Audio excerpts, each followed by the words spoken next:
그리스도께서 죽은 자 가운데서 다시 살아나셨다 전파되었거늘 너희 중에 어떤 사람들은 어찌하여 죽은 자 가운데서 부활이 없다 하느냐. 만일 죽은 자의 부활이 없으면 그리스도도 다시 살아나지 못하셨으리라. 그리스도께서 만일 다시 살아나지 못하셨으면 우리가 전파하는 것도 헛것이요 또 너희의 믿음도 헛것이며.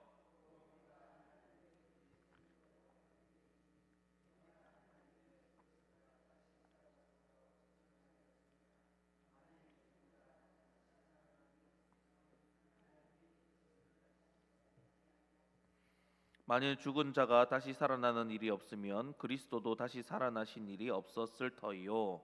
그리스도께서 다시 살아나신 일이 없으면 너희의 믿음도 헛되고 너희가 여전히 죄 가운데 있을 것이요.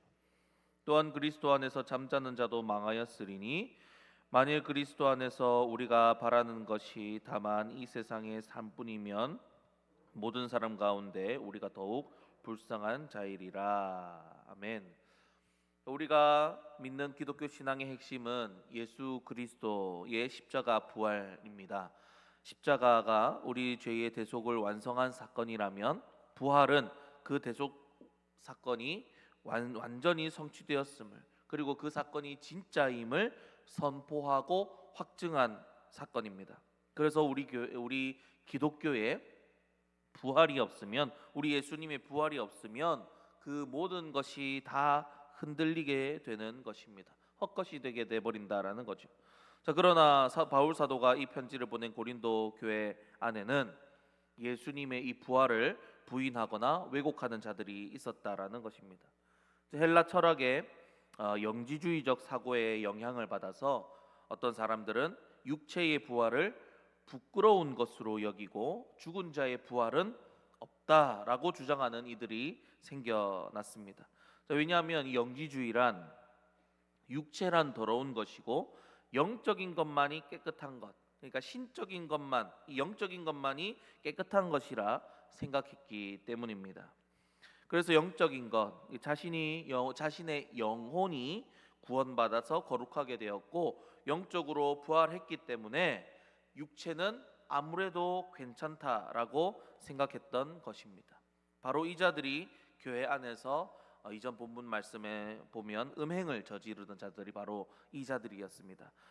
내가 영혼이 이미 거룩하게 되었고 구원받았기 때문에 몸은 아무 때나 써도 된다라고 생각했기 때문이었죠. 이미 자신이 구원을 받고 영혼의 부활을 입었기 때문에 음행의 도구로 썼고 몸을 방탕하게 썼다라는 겁니다.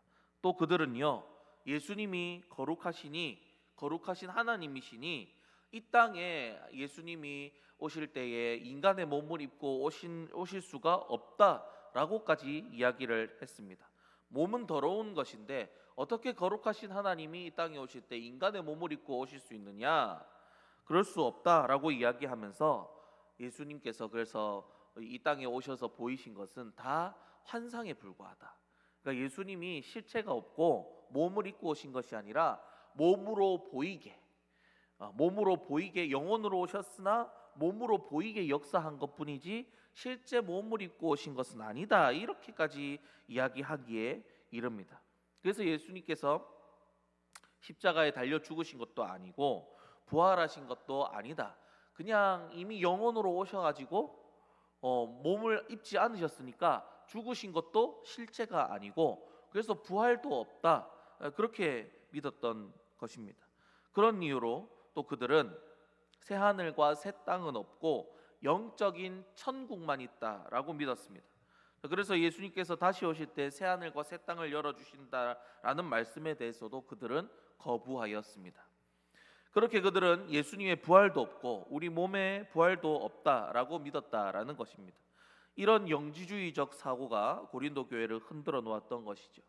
그래서 바울은 편지를 통해서 이것을 바로잡을 수밖에 없었던 것이죠. 바로 그 편지가 그 고린도 전서이고 오늘 본문 말씀이라는 것입니다.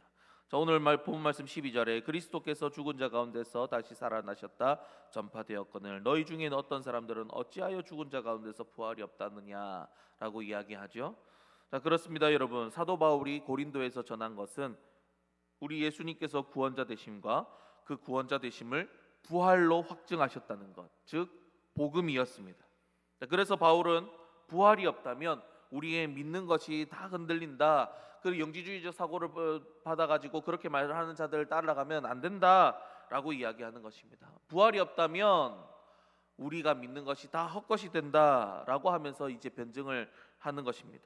자, 그러면 여러분, 우리 기독교에 부활이 없다면 왜 우리가 믿는 것이 다 헛것이 되는 것일까요? 예수님께서 그냥 죽으시고 끝났다면 예수님께서 그냥 보통 사람과 다를 바가 없기 때문입니다. 다른 말로 하면 예수님이 하나님의 아들이 아니시다라는 것입니다.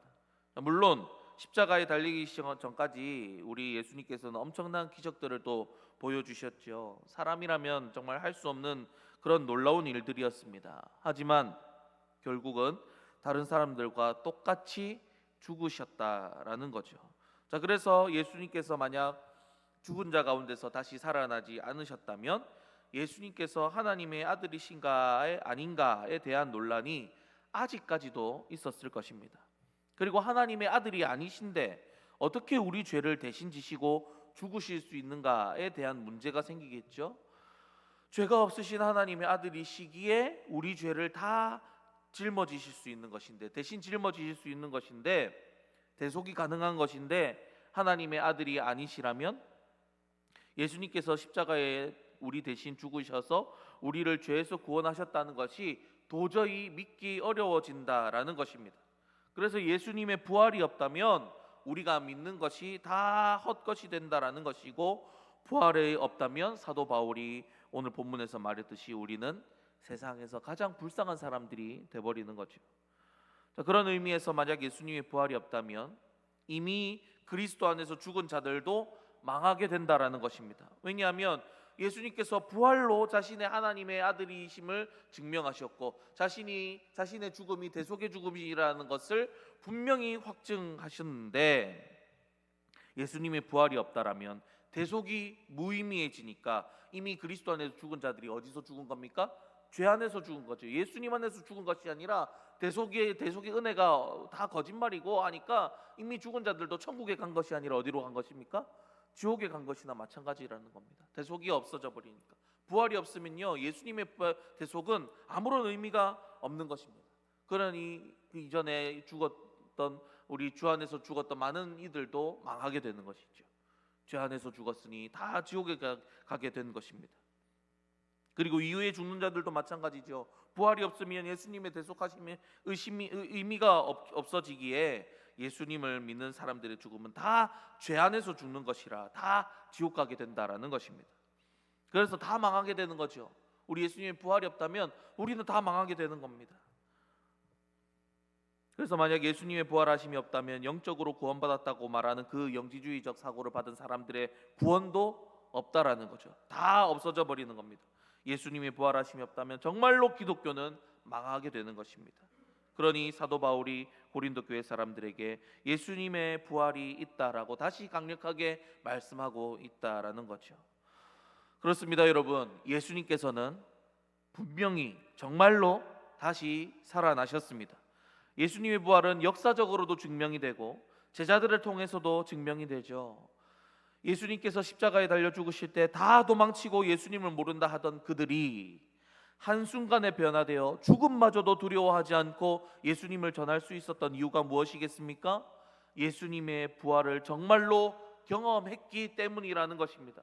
만약 예수님의 부활이 거짓이라면 목숨까지 내놓으면서 예수님의 부활을 전하면서 예수님이 우리의 구원자시다 그렇게 말하며 다니지 못했겠지요. 그리고 예수님의 부활이 거짓이었다면 기독교는 오래가지 못했을 것입니다. 왜냐하면 거짓은 들통나기 마련이기 때문입니다. 그래서 오히려 세상의 조롱거리가 되고 이미 없어졌을 것입니다. 왜냐하면 다른 이단들이 그랬기 때문이죠. 자신이 예수라 구원자라 이야기하고 떠들면서 사람을 선동하여 데리고 다니던 사람들이 당시에 많았습니다. 그런데 그들은 소리 소문 없이 역사 속으로 사라졌습니다. 사도행전에도 이런 이야기가 나오죠. 예수님의 제자들이 복음을 전하며 소동을 일으킨다라고 했을 때 바리새인 가말리엘이 그들은 놔두자라고 이야기를 합니다. 왜냐하면 그들이 전하는 복음이 진짜라면 전파될 것이고 아니라면 흩어질 것이었기 때문입니다. 그리고 그들이 전하는 복음이 진짜였을 때 자신들이 그들을 막는다면 정말로 하나님의 일을 막는 것이기 때문에 성령님을 회방하는 일이 되는 것이죠. 그러니까 가말리엘이 어떻게 하자고 하냐면 지켜보자라고 합니다. 자, 그런데 여러분, 그 이후의 결과가 어떻게 된지 우리들은 잘 알고 있죠. 우리 기독교가 막혔습니까? 아니죠. 오히려 더 확장해서 나갔습니다. 온갖 핍박을 받아도 더 확장해서 나가서 결국 로마의 국교가 되고, 또 로마 국교를 넘어서 어떻게 됐습니까? 온 세상에 우리 예수님의 이야기가 전파되고 전도가 되었죠. 선교가 되었죠. 온 세상 가운데에 우리 예수님의 그 복음이 전파되었고 막히는 것이 없이 다 전파되었다라는 것입니다. 만약 예수님의 부활이 거짓이었다면 이런 일이 없었겠죠. 절대 이런 일이 일어날 수 없다라는 것입니다. 그래서 여러분, 예수님의 부활은 진짜라는 것입니다. 때문에 우리의 믿음도 거짓이 아니라 진짜라는 것입니다. 그래서 우리는 불쌍한 사람이 아닙니다. 오히려 우리가 믿는 것이 헛일이 아니라 확실한 것이고 세상 그 어떤 것보다 가치 있고 지혜로운 일이다라는 것이죠. 그리고 우리 예수님께서 하나님의 아들로서 죄가 없으신 하나님이시기 때문에 예수님의 대속하심이 진짜고 우리는 정말로 죄사함을 얻었고 의인이 되었다, 하나님의 자녀가 되었다라는 것입니다. 그리고 예수님의 부활이 진짜니까 우리의 부활도 진짜고 예수님께서 다시 오신다 하신 약속도 진짜다라는 것입니다. 예수님께서 부활하실 것을 예고하시고 그 말씀대로 부활하셨죠. 그러니 예수님께서 다시 오실 것이라 하신 말씀도 어떻게 되겠습니까? 반드시 이루어진다라는 것입니다. 그리고 새하늘과 새 땅도 반드시 이루어진다라는 것입니다. 그러니 여러분, 우리네 믿음에 대한 확신을 가지시고 살아가는 저와 여러분들 다 되시기를 주님의 이름으로 축복합니다. 우리 예수님의 말씀은 진짜고 반드시 다 이루어집니다. 여러분, 오늘날 우리가 살아가는 세상은요, 오늘 고린도 교회의 영지주의자들처럼 끊임없이 우리에게 이렇게 속삭입니다. 다음은 없다. 부활은 모른다. 지금 사는 세상이 전부다. 그래서 오직 이 세상의 삶에만 집중해라.